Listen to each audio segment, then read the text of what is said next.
আসসালামু আলাইকুম। আজকে একটু অন্যরকম ভাবে ডিয়ার রান্নাঘরটাকে সাজালাম।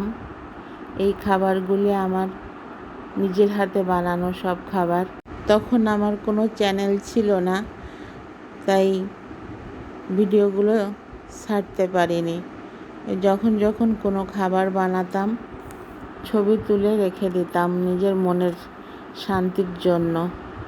আজকে তাই হঠাৎ করে চোখের সামনে পড়াতে আপনাদেরকে একটু দেখিয়ে দিলাম। কেমন লাগছে জানাবেন। একদমই শর্ট ভিডিও, প্লিজ সবাই না টেনে পুরোটাই দেখবেন আর আমাকে লাইক সাবস্ক্রাইব করে আমার চ্যানেলটার পাশে থাকবেন। তাইলে এরকমভাবে আমি যে খাবারগুলো বানিয়েছি আবার আপনাদেরকে ভিডিও রূপে দেখাতে পারবো।